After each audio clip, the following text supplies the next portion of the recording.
Hi, and welcome to this very first of 2023 podcast. I'm Will. I'm here with Consalia's CEO, Phil. In this podcast, I think what we really wanted to talk about is the theme of mindset. Having navigated through quite a tricky 2022, there was a lot of kind of unforeseen challenges thrown at us: war, interest rates, cost of living, great resignation. The list seems pretty long.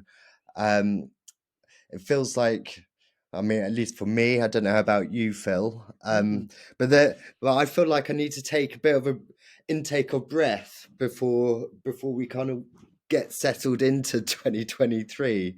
And I guess that's the reason why we wanted to start this year's podcast with mindset and the importance of it.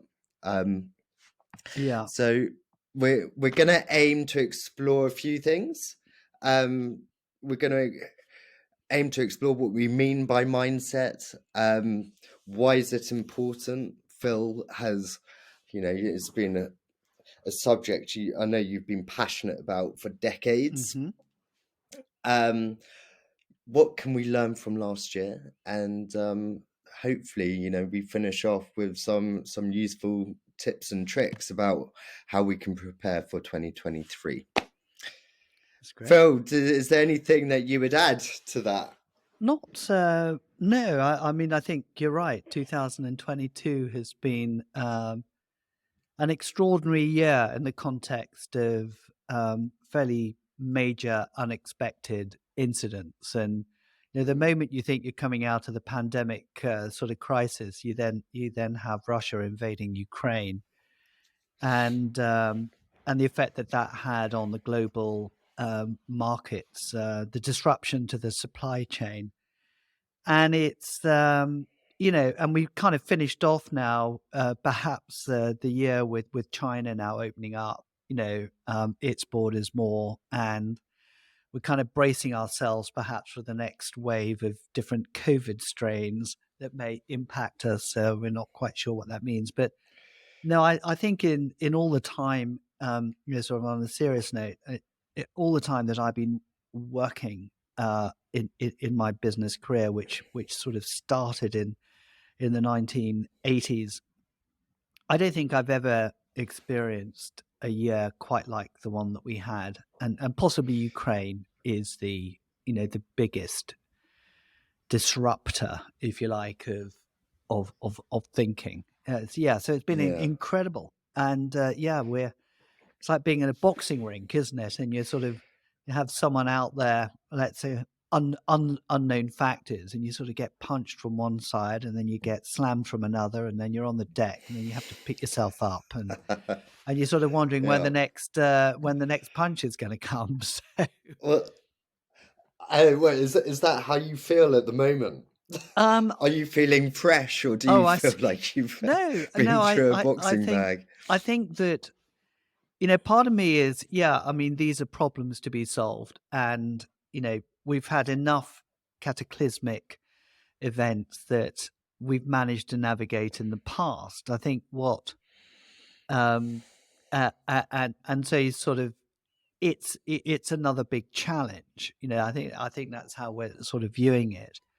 But actually, one sort of marvels, is that the right word, at the range of factors now that we're having to contend with. And of course, within all of these things, there's risks and opportunities, and so I think as an entrepreneur, you're absolutely, I think, DNA'd and wired in, to assessing a situation, embracing it in its fullest sense, and then, trying to figure out how you're going to navigate these waves. And I think the waves are just getting bigger. It's not quite the 90-foot wave, that you see off the coast of Portugal, perhaps, but sometimes it's difficult to see what's on the horizon. It really is. Yeah, I agree as well. But then, everything you've just said, I mean, bringing it back to the topic of mindset, it's not easy, is it? How, with all these things being thrown at us, you being a CEO, entrepreneur of a, small but scaling company, how do you must see the relevance of having a positive mindset.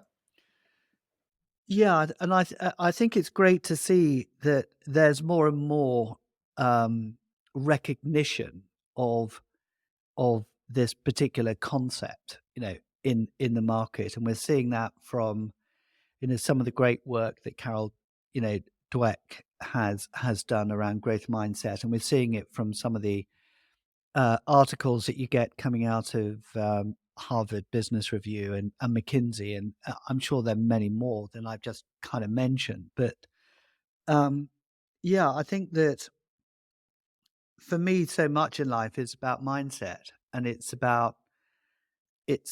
the core ingredient to help you navigate whatever's thrown at you. So I think that the more uncertainty that there is in the world, the more disruption, the more important this particular topic is becoming. Yeah. Before we started this, before we started this podcast, I shared with you some notes that I did just really around the history of mindset. Yeah, they're really And interesting to when see. I when I was looking at it, and I was trying to find, the first mention of the word mindset and where it was published, and the first time it was mentioned was back in 1909. And my initial reaction to that was, wow, this is in a historical context, it's actually a relatively recent term. But I don't know how you feel about you know the the fact that mindset has really only been around since the start of the 20th century, and actually it's not really until the 70s, where you've already mentioned Carol Dweck, that we see a real focus on mindset.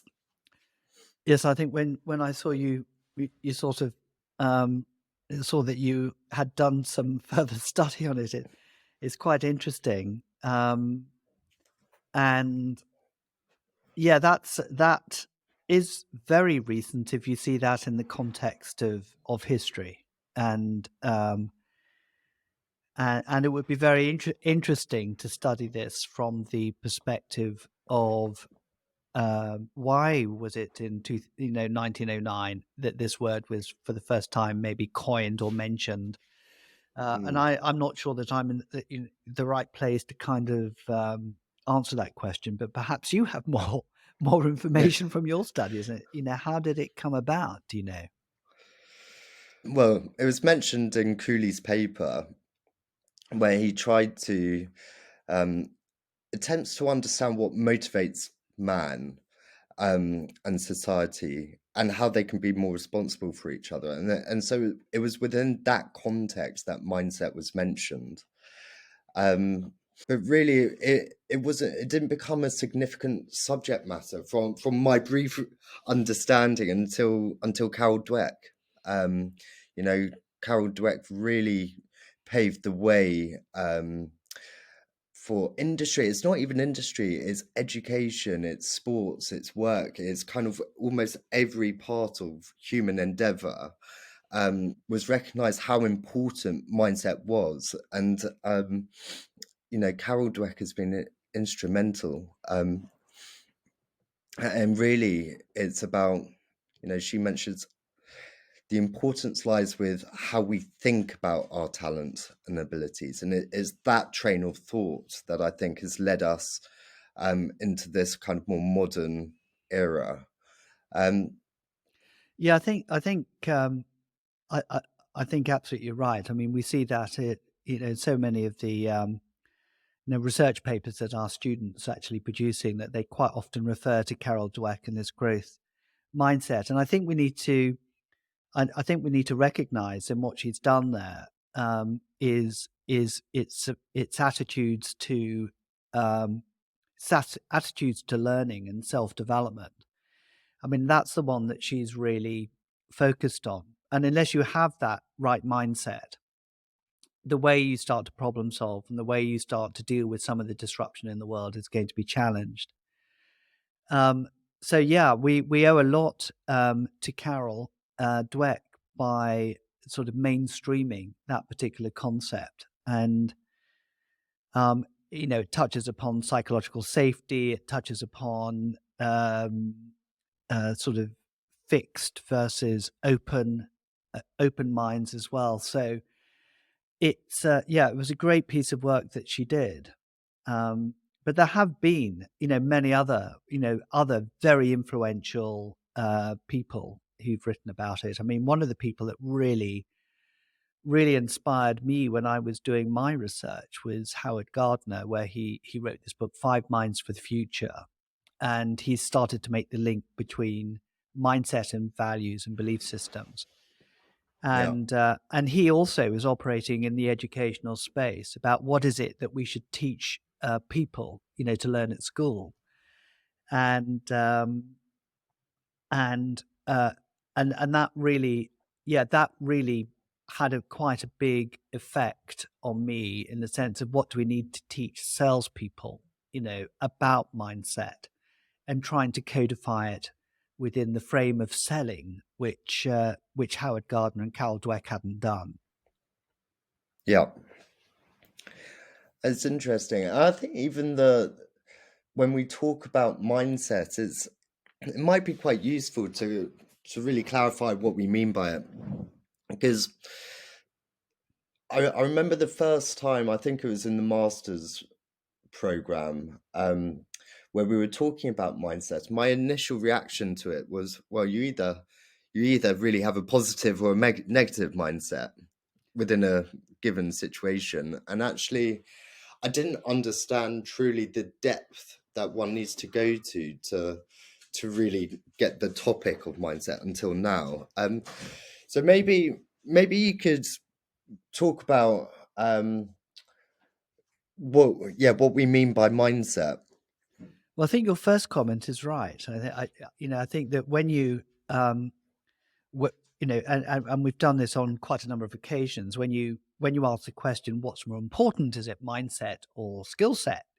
What would you rather have in terms of your sellers, if you like? And invariably, the answer comes back with this word mindset, but it's used in a rather all embracing way.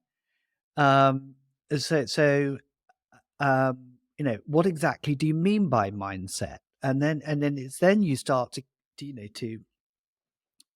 peel away some of the layers. And quite often when people talk about mindset in the sales context, they talk about resilience and that mental toughness, and you need to have deal with the buffets of buyers who don't want to buy your products and tough targets, and they tend to sometimes see resilience as being the key superpower, if you like, of salespeople.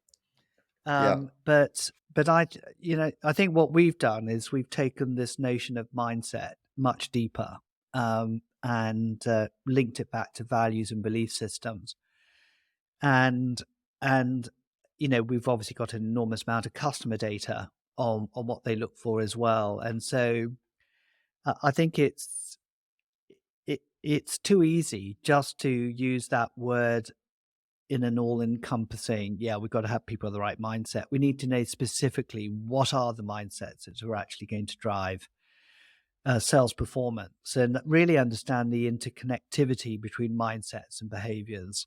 And I think that's the journey that we've been on. If you can get the mindsets right, we know that we're going to get the right results. But exactly what are the mindsets that you need to get right in order to maximize performance? Yeah. And that is a very meaty subject. It is. Yeah, I remember you actually asking me once, well, what are your values? And if you've never been asked that question before, it's one of those reflective questions. You can spend a lot of time trying to understand what your values are, and what's actually shaped those values, and Yes. therefore how you act in any kind of given situation, which is I guess what we mean when we talk about mindset. And it's really important because, as you say, if you understand your values and belief systems, then you can understand how you might respond in any kind of given situation or circumstance.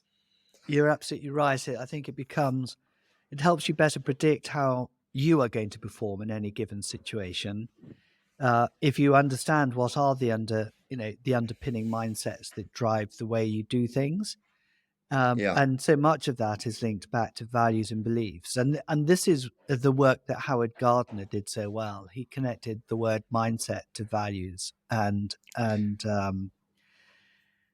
lived values in particular.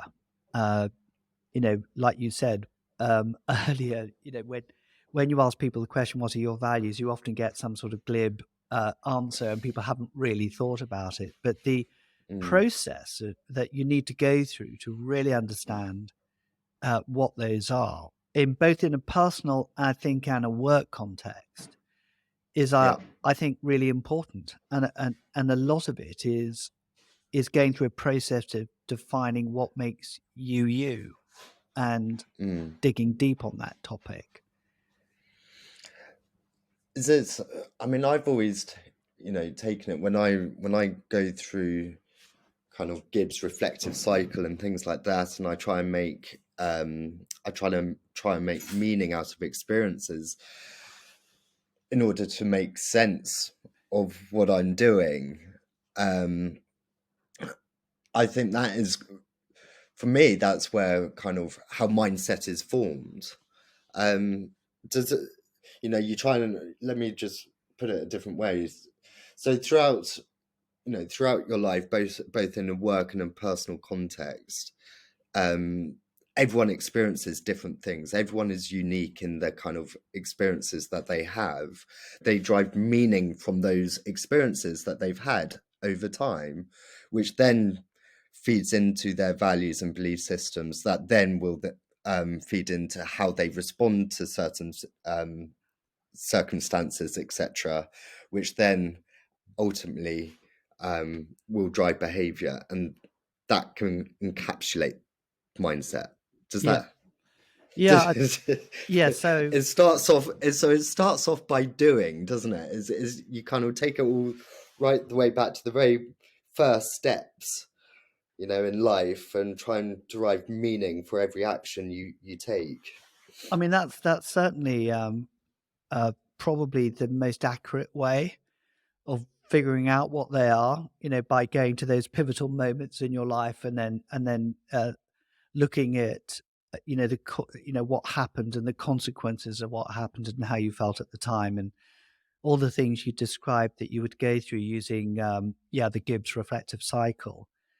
And I think I think you mentioned uh, another interesting comment there, which was around actions.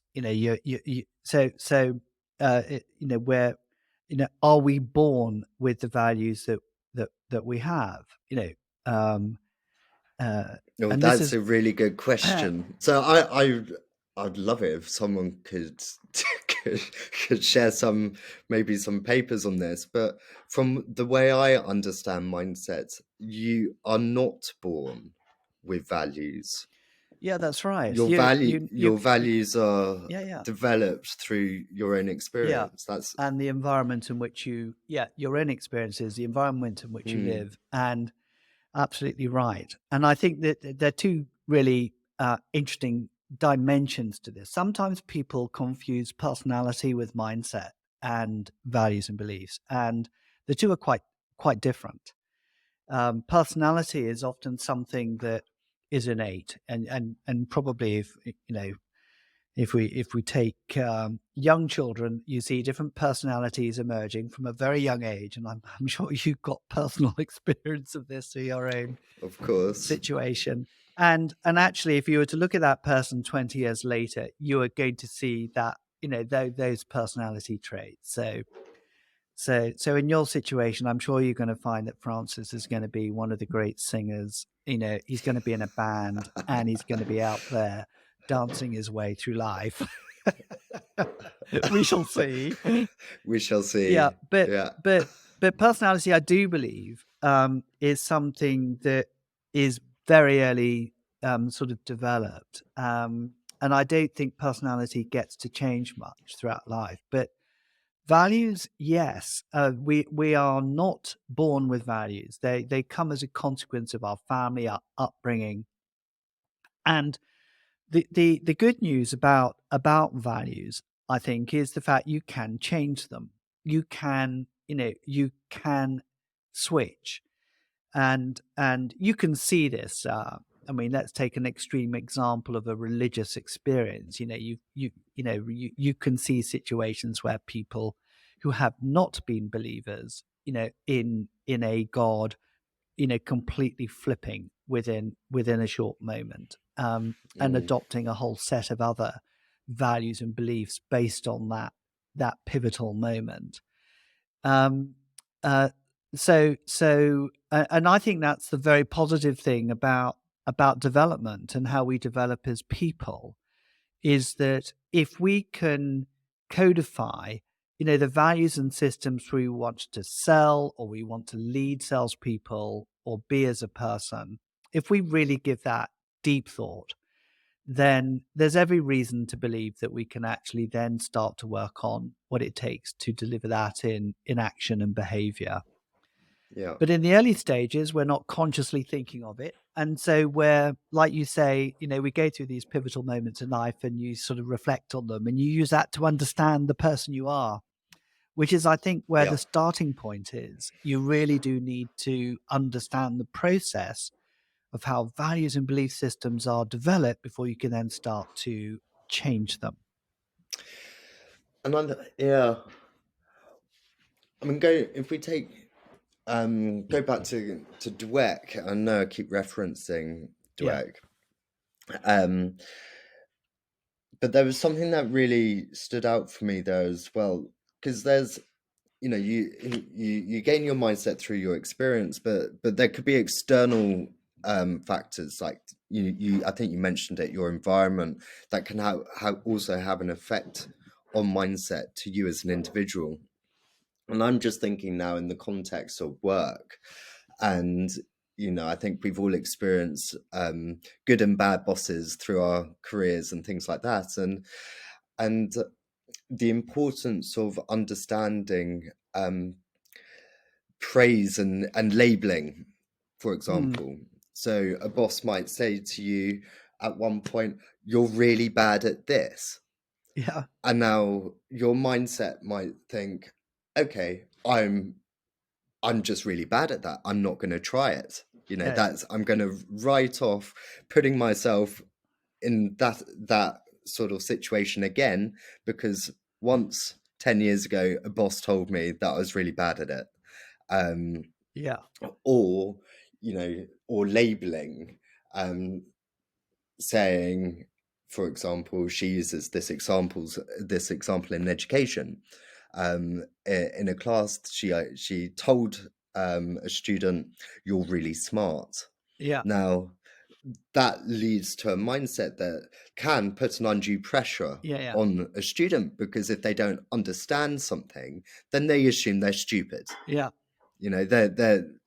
There's an expectation that they're always going to have to be smart, and they've always got to be at the top of Yeah. the class, and little is actually focused on the process, Yeah. of learning, and the Yeah. process of self-improvement is something that should be praised and engaged with, not sort of the end results. And so I think in a kind of professional sense, and certainly in a sales sense, and certainly on the back of 2022, when things haven't been easy, it's having the right mindset and having managers engage with their teams in the right way to support them through really turbulent times is really critical. It is, yeah. You reminded me of something I've seen a while ago, but I truly believe this happens. You can develop what's called negative can have negative or positive circular belief systems. So you take something that happened that didn't go well, you feel vulnerable about it, you feel very conscious of what it is you've got wrong, and then what you're doing is you look for other situations which support that feeling. Yeah, like I'm not very good at maths, or I'm not very, it could be something like this. I've never been good at maths. Yeah. So every time you find it difficult to do a multiplication, it's kind of reinforcing that particular idea or belief system. And then you come back to, well, yes, I know I'm not very good at it. Yeah, because I botched this up. And then you go into this sort of negative loop, and what happens is that negative belief then becomes bigger, because you're not looking at you're not looking at the signs which show that perhaps you are quite good at maths. Maybe you've been in a shop and you've checked the change that someone's given you, and you've figured out that they haven't given you the right change. Your mindset is not looking for positive reinforcement, you're looking for negative reinforcement. And of Yeah. course, if that escalates, then that's a sort of terrible situation to have. The converse is positive. I'm good at sport, therefore I will put myself in situations where I can, get the dopamines or whatever that, comes from being good at doing something. And you test yourselves, and you find that in those tests, you look for signs of positive improvement, and then you go through the opposite. So I think that the role that managers have is absolutely crucial in being able to um, uh, understand the psychological impact of reinforcing both positive and negative behavior, and it feeds absolutely into values and belief systems Yeah. that we've been talking about, because those values and belief systems are heavily affected by your manager and by the environment in which you work. Yeah, absolutely. I mean, yeah.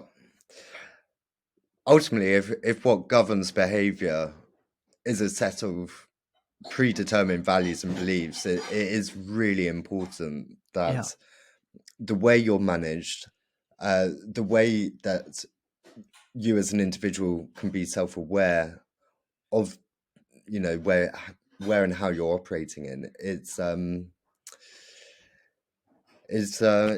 just a really crucial element that I think should be brought to the surface more often. It is, and I don't think it's brought to the surface often enough in sales, because sales is all about reaching targets and and and uh, and figures, and I don't think there's enough time spent actually exploring the lead the lead indicators that will actually lead to future success, and so I think managers can sort of get blindsided, partly by this pressure to to hit targets and sales results, to even have values and belief systems on their radar screen.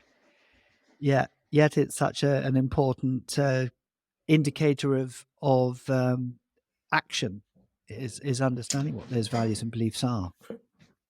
Well, absolutely. I mean, let's think about sales now. I think we've explored how important mindset is, but if we narrow the parameters, as it were, to focus really into the importance of mindset within sales as an industry, yeah, I think I think it'll be interesting to know what we mean by mindset from a Consalia point of view. I think you've mentioned as well how important it is for salespeople to, the pressures they're under, that there's not enough time to focus on mindset, and actually, perhaps we need to think more about that. How can we support people going, reaching their targets, giving them the space to think? I mean, there's all sorts of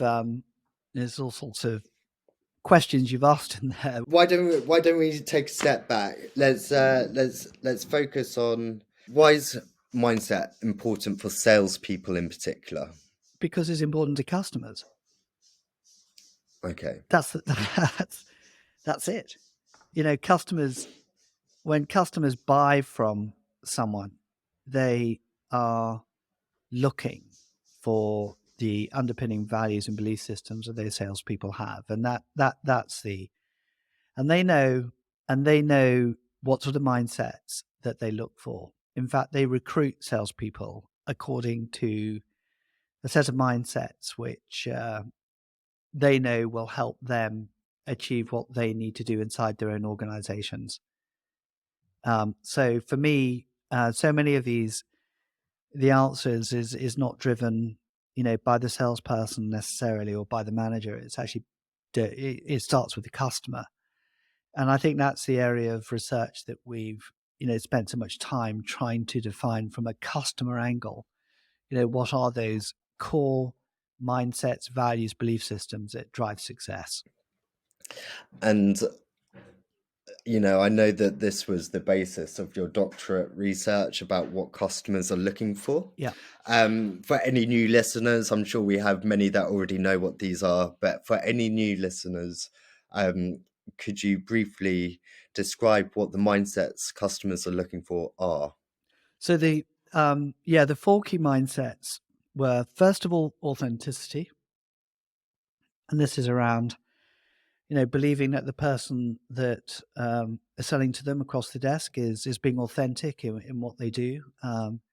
That involves integrity, and it involves transparency, and trying to and knowing that salesperson is governed, if you like, by a code of ethical sales practice that is genuine. So and that's based upon the fact that so many salespeople have missold to customers before. The perceptions that customers have of salespeople are not that positive, and so we need to be really conscious when we go into thinking about the way we're doing our pitches and the way we're engaging with customers, that we understand the context of the world in which they are living in, which has been influenced by salespeople before you. So authenticity is incredibly important. And the word authenticity is it also means original. It comes from being the author of a book. And so the reason why we chose authenticity and not integrity was because we wanted to also encapsulate the sense of uniqueness in an individual. You're not cloning. You're not a clone. You're not coming in with a predetermined sales script and predetermined way of selling. We want to deal with people. The second one is around client-centricity, and I think this, of course, is a no-brainer. But clients, suppliers, or customers are amazed at how little salespeople invest in the time to really getting to know their business and really understand, what their own challenges are. And so client centricity is really important. And authenticity and client centricity together build trust. And if you don't have trust, then that foundation block, it becomes very difficult to follow through with the next two mindsets, which are much rarer in salespeople, according to customers, yet much desired by customers. And these are proactive creativity. It's coming up with ideas that maybe the customer hasn't thought of. It's that clever problem solving skills that you may possess. But it's also acting with authority, having authority. And we talk about this in Tactful Audacity, which is one of my favorite of the four, if you like. It's having the tact to be bold. Tactful audacity is the art of knowing how far to go without going too far.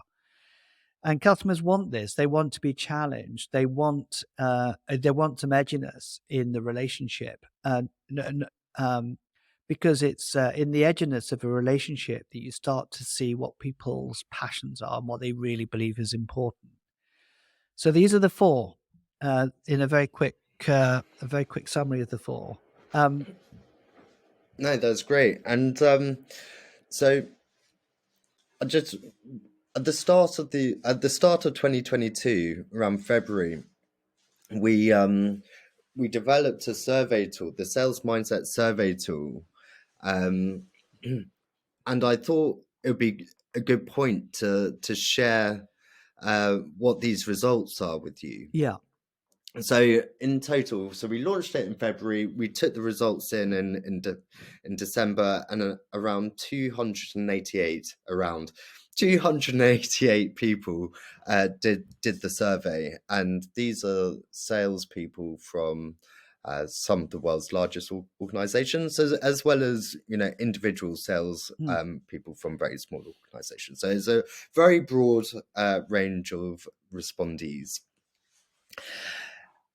I'll read out the percentage results against authenticity, client-centricity, proactive creativity, and tactful audacity. But bear in mind that the top, the winner's circle, is anyone who's over 80%. So authenticity came in at 63%, client-centricity at 79%. Proactive creativity, 69%, and tactful audacity at 71%. So I'll just pause there and let those results kind of sink in a little bit. At first glance, what do you take to be the meaning of these results?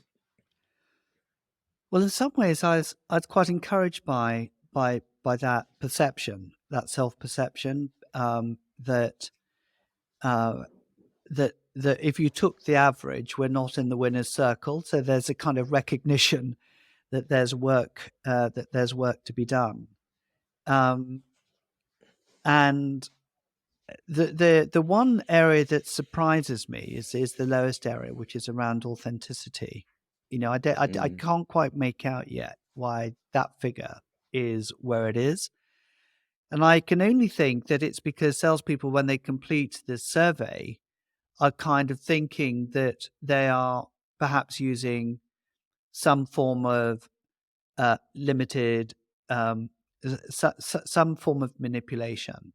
And it could be quite subtle, not necessarily telling customers all the things they should be telling them about a product or service, or in the interest of actually closing a deal in the next quarter in order to hit a target, they will perhaps cut some corners and maybe do things that are not necessarily in the interest of the customer. So it could be this tension between doing things that are right for the customer and doing things that are right for the company that employs you. Or it could be around you wanting to earn a certain amount of income. If you're commission based, that's going to drive a certain type of behavior, but a recognition that behavior is what you're exhibiting. So I think that from a self-awareness point of view is really quite interesting. And I think that's positive because it shows, it shows that, self-awareness. It's quite interesting to compare those results to the results of customers also, and how they perceive salespeople. I don't know if you want to go into any of those kind of figures, because the figures are fairly consistent, I think, with the perceptions of salespeople, with the exception of authenticity. So if I extrapolate the data that we've got from customers actually completing the survey about specific salespeople, we've got tactful audacity, which is almost the same. Proactive creativity, 71%, 70%, 78% for client-centricity, 73% for authenticity. And that's quite interesting because, customers obviously are not seeing, compared to salespeople, such a low score for authenticity. But I just want to make one comment, is that these are averages. And when you start to look at averages and you don't look at individual scores, you don't see the incredible variance. So you've got salespeople who absolutely score well into the winner's circle, across these mindsets, as seen by customers and as seen by salespeople. But you've got some that are nowhere near. And I think this is where it becomes interesting, is when you start to look not so much at average, but the range of scores that actually contribute to the average. And with the kind of results from my doctorate survey, we found that less than 10% of salespeople actually sell in a way that customers want, according to the value constructs that we've been looking at here. So statistics can tell you different things, but it's really interesting now to sort of compare the data. And the other trend, maybe just to mention it at this stage, is it in almost all situations, the customer's perceptions of salespeople isn't quite at the same level as how salespeople perceive themselves. In the sense that they see them better or worse than how the salespeople see themselves? They tend to be worse. Right, okay. And not to drive a downer, but the values, the kind of, if the positive sales mindsets are authenticity, client-centricity, proactive creativity, and tactful audacity. The mindsets that customers don't want to see in salespeople, I think, those are would be useful. I've mentioned manipulation, which is the counter to authenticity, supplier centricity as the counter to client centricity. Then you've got complacency, counteract, if you like, to proactive creativity. And then you've got overt arrogance as the counter to tactful audacity. And so those are the sort of values or mindsets that they often see in salespeople, but really don't like. And of course, they're shades of grey. As we start to look at, how would you perceive yourself on that sort of line between being authentic and manipulative. But for me, it's been quite an interesting journey also to see the correlation, between the sales mindsets that we've talked about, the positive sales mindsets and business performance. Because at the end of the day, yes, they sound great, but what proof do we have that they actually deliver performance? And again, that was part of my doctoral research, and we managed to work with some amazing, an amazing control group with salespeople around Europe, in particular. And we're able to see quite significant increases in sales performance if these values and mindsets are lived by salespeople. And so this is what has made us embark on this amazing journey that started 14 years ago or so now, maybe more, into what we've now developed. I think what we're seeing is a growing body of research, aren't we? Yeah, that really highlights. Yeah, absolutely. No, you're quite right. When I know that when I was doing my research, there was a Harvard Business Review article on provocative selling, as being the key now to getting results, and you've got to be a provocative seller. And I really wasn't convinced that was a particularly right word to use, because it's got certain negative connotations. And then shortly after that, there was the book The Challenger Sale, which came out, that talked about different types of sales personas, and they talk about the challenger persona, which you could link perhaps to tactful audacity or indeed proactive creativity. And when that book came out in 2011, for me, it was a kind of an endorsement of a lot of the research that we'd done. That you could be the one person that comes out with a brilliant idea, but unless there's a body of work that supports that notion, then kind of only one. You need to have a movement going on. And so I think in those early stages, there were a group of people that were beginning to explore mindset.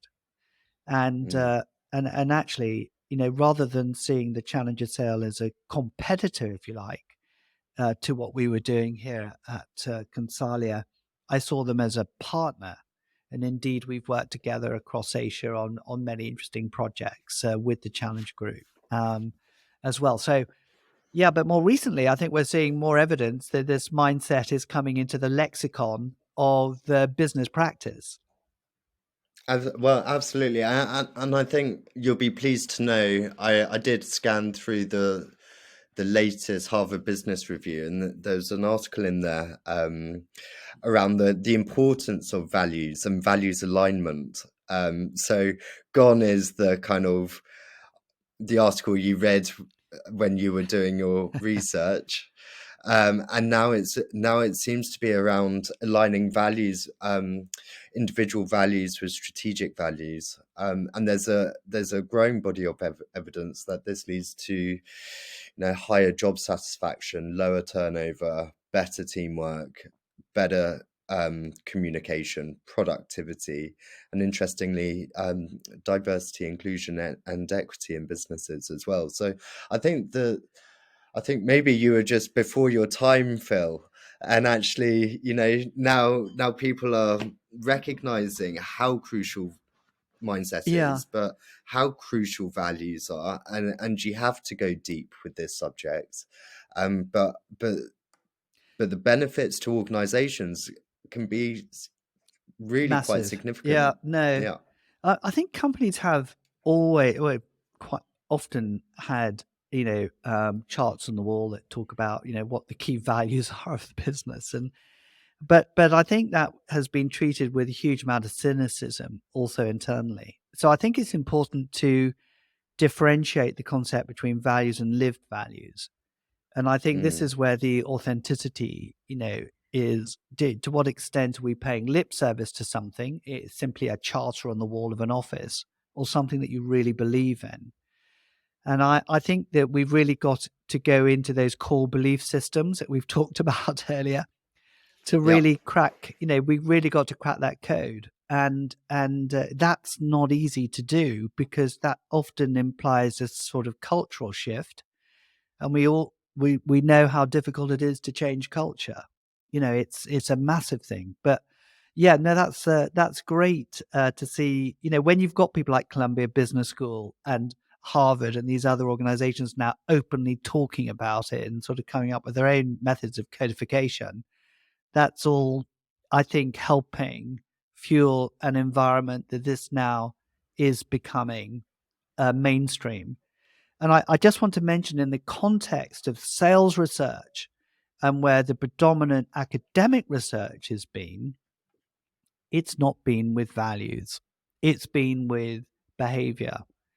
And it's, if we look, and it's been a self-fulfilling result of papers written in the 1960s about behavior and how important, and they're two different models that were preeminent and still are. The SOCO model of behavior and ADAPT as two different behavioral constructs, and quite often you find academic research is using those as reference. I don't think that's the right reference. I think the right reference is around the core values and belief systems that underpin behavior. And I also think it's important to define it through the lens of customers, not through the lens of what salespeople believe to be important. Yeah. And I mean, that makes sense, doesn't it? I think it Values does. drive behavior. You should start with the Yeah. values. Um, I recommend anyone listening to look up Corthagen's Onion as well. I love Cortaken's Onion. I mean, it's yeah. I think that's a good way to look at it. It's sort of peeling away the layers of the onion to get at the core, isn't it? Yeah. And all of the things that need to be aligned in order to get a shift in culture.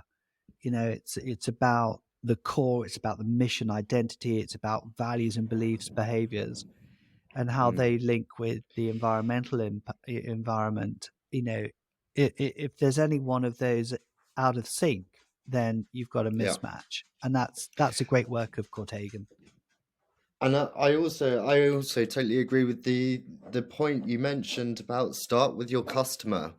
I mean, we've experienced it during our work at Consalia that to implement change is so difficult, but when you start hearing how your customers want you to behave, Mm, that can be a real kernel to drive Yeah. change within organizations. It really is impactful to get that I kind of I feedback. could never understand why there was so much focus on things like NPS, the Net Promoter Score, which is a measurement of service performance typically. And there was nothing around sales performance using a similar scoring system. And yet we know how difficult it is to sell, and we know how important it is to sell. And if we don't sell, we don't get the service. So why start at the back? Why not start at the front? Why not put your investment in really getting to understand what are the values and belief systems that customers want, and then make sure and measure the way that you're able to align your selling strategy to what the customers want? Doesn't that make sense? But it's staggering how little focus is made on that. It's not been possible to do until more recently with things like the mindset survey that we have that can provide Yeah. that measure. It's an interesting thought, and I'm now starting to think how we could do that. Come on, Will. I'm sure you'll come up with some new ideas. And Eddie. Yeah. We'll think about it. So I guess as we come towards the end of the podcast, are there any pieces of advice that you'd wish to pass on, or recommendations as we start 2023 to how organizations can engage with their salespeople or even their customers now, considering what you've just said? Well, I think we've perhaps sort of given some of these thoughts already, but one is the importance of customer and keeping the customer engaged. I mean, we talked earlier on about the VUCA world and how much is changing, and they need salespeople. They need people to engage with them in a constructive, positive way. They need the salespeople to be able to leverage their knowledge of products and services to bring value to them. So ask customers the question: how do you, not what do you want us to sell you, but how do you want us to sell to you? And so that's something that's a really good starting point. And the other is something you mentioned right at the very beginning, which was take a deep dive on yourself and who you are. And you could do a light version of this. You can go and take sort of values assessments and with predetermined words. But I think what you described earlier on is the better way to do it, which is really do go back into history, look at those pivotal events, really reflect on them as a means of you being better able to understand why you act in certain ways, and that will inform what your core values are. Read the book Selling Transformed. There's an awful lot in the book about the process through which you can start to look at this, with some amazing examples of how salespeople have used these values and mindsets to close really interesting deals and so on. So I think those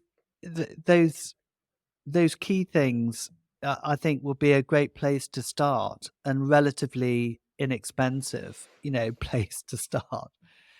Beginning that sort of exploration. Make it one of your New Year's resolutions to actually go out there and really study it.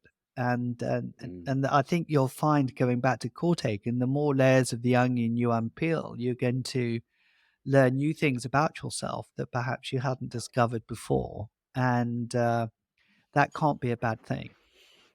Yeah.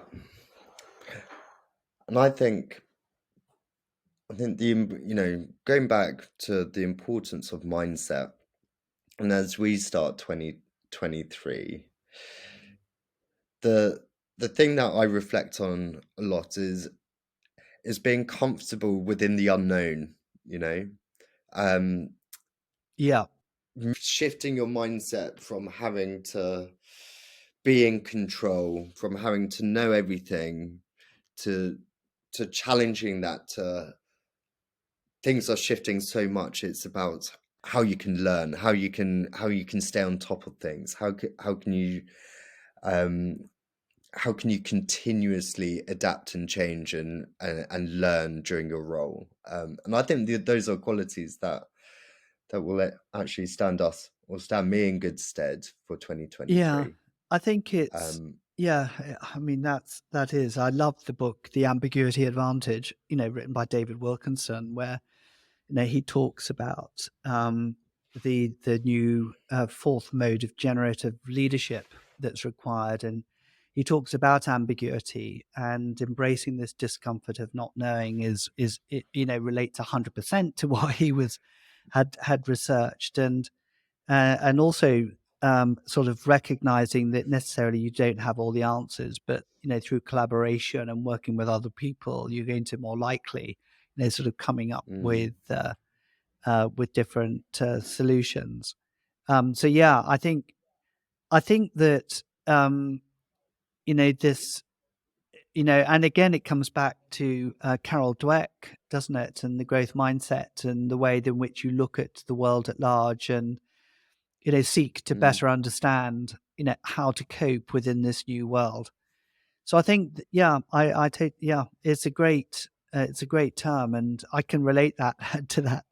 Almost every month you come into the office, there's another curveball that you hadn't been expecting, and yeah, it's just business as usual, really. But I just want to talk about critical reflection, because I think for me one of the most important skills, and we teach this particularly on the master's programs that we have, is this ability to be able to problem solve in a critical way. And this is this helps you deal with the the complicated or stroke complex issues that might be out there that we have to solve. But for me, this is one of the core competencies that we need to have. It's not so much a mindset; it's a competence to be able to problem solve in a certain way. So I think critical reflection is one of the the key skills you need to have, which will help you problem solve, look for new opportunities. It speaks to client centricity as well as yeah. proactive creativity. I think it's very complementary of each other, It is, yeah. because critical reflection is driving meaning from Yeah, experience, it is. But and that then feeds into mindset, doesn't it? yeah, it totally does. And it's also, it's also not rushing. It's not, because the whole process to critically reflect properly takes time. You don't rush in with a solution too quickly. And I think salespeople often find themselves in this relentless treadmill um, of moving at pace, where you simply don't have time to think. And Mm, so, yeah, if I was looking at various superpowers, if you like, to help fuel our sell in the way the customers want, it would definitely include critical reflection, yeah, and also probably resilience, because I think that is something which is becoming more important as time goes on. yeah, absolutely. So give yourself time to reflect, to understand. I Yeah. think, in the long run, that's going to be, It's yeah, that wonderful quote from significant. Einstein, isn't it? Sort of give me if I had an hour to save the world, I'd just spend 55 minutes thinking about the problem and 5 minutes coming up with a solution. I think that's so true. Yeah, cool. Is there anything else you'd like to add? No, I think it's been great to kind of reflect on this topic, like you said at the very beginning. Particularly in the context of the world in uh, uh, which we live. Um, so no, I think it's been a great start to 2023. Yes, and if I was just to, if you don't mind, I'll take the last comment. If I could summarize our conversation, um, I would say mindset is incredibly important. Important to understand your own mindset, but also to understand the mindset of other people in your team. As you're working on potentially, strategizing for the next year, try and understand how you can really align